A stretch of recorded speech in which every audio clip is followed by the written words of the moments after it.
রাধে রাধে বন্ধুরা, রাধে রাধে কৃষ্ণা।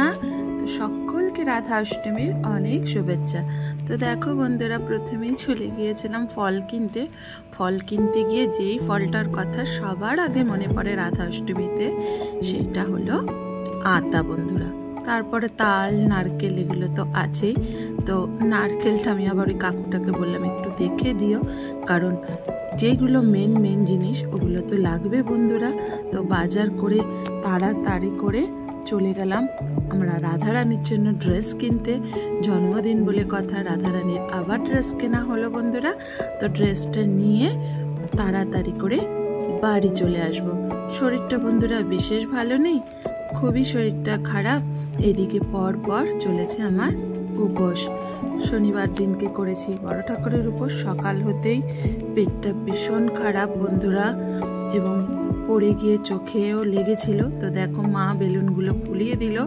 তো বেশি বেলুন ফুলায়নি বন্ধুরা, 2টো বেলুনই মা ফুলিয়ে দিয়েছে, আর মা কিছু কিছু করে ভোগ করছে। তো দেখো, যেহেতু শরীর খারাপ তাই তোমাদেরকে বললাম যে ভগবানকে এক এক ধাপে প্রসাদ দেব, মানে এক এক ধাপ করে প্রসাদ দেব। তো প্রথমেই ইচ্ছা ছিল, তো দেখো ভগবানকে আগেই অভিষেক করিয়ে নিলাম এবং নতুন জামা কাপড়টাও পরিয়ে নিলাম। তো রাধারানীকে আমার অভিষেক করানোর পরেই তো দেখো নতুন ড্রেস পরে শৃঙ্গার করিয়ে দিচ্ছি। কত সুন্দর লাগছে আমার রায়কিশোরীকে আর আমার বংশীধারীকে। তো তোমরা দেখো, প্রত্যেকে দেখো। তো তারপরেই আমি আমার গোপাল সোনাদেরও নতুন জামা কাপড়টা পরিয়ে দেবো বন্ধুরা, অভিষেক করিয়ে।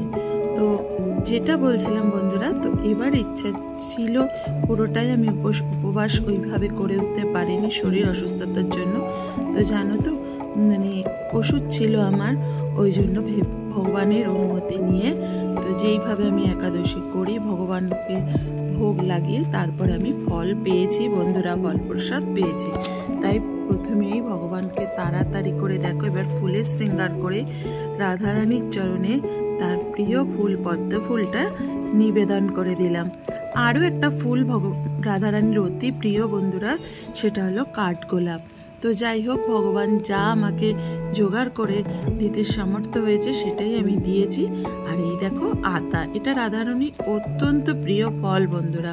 তো চলো ফল ভোগ, পায়েস, লুচি, মোয়া নাড়ু দিয়ে ভগবানকে প্রথমেই আমি ভোগটা নিবেদন করে দিই। তো দেখো আমি ভোগ নিবেদন করে দিয়ে আমি কর্পূর ধুনোর আরতি করে নিলাম বন্ধুরা।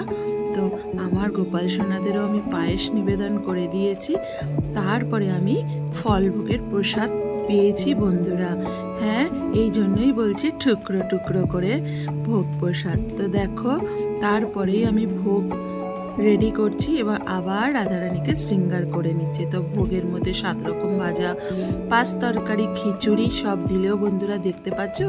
দই দিয়ে গাঠি কচুর তরকারি রাধারানীর অতি প্রিয় বন্ধুরা, সেইটাকে আমি রেডি করে নিয়ে ভগবানের উদ্দেশ্যে ভোগ নিবেদন করব। তো আমার গোপাল সোনাদের ভোগের থালা আর আমার রায়কিশোরী আর বংশীধারীর ভোগের থালা রেডি করে নিয়ে দেখো আরতি প্রস্তুত করব। আরতির জন্য এই দেখো, এটা হলো ঘিয়ের বাতি দিয়ে আমি আরতি করে নেব বন্ধুরা।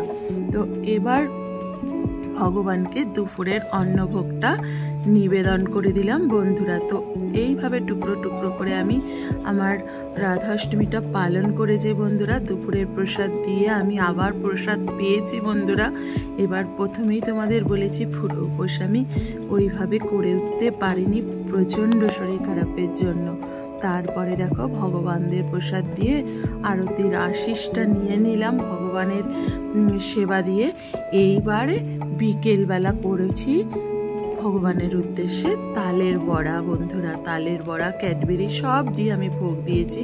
মালপোয়াটা আমি এবার রাধাষ্টমীতে দিতে পারিনি বন্ধুরা। মালপোয়া অতি প্রিয় রাধারানীর, কারণ জন্মাষ্টমীতে দিয়েছিলাম বন্ধুরা, বললাম শরীর খুব খারাপ।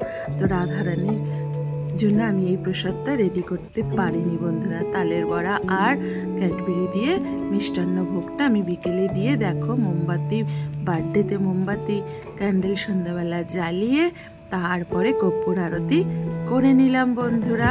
তো এইভাবেই আমি আমার রাধাষ্টমী পালন করেছি।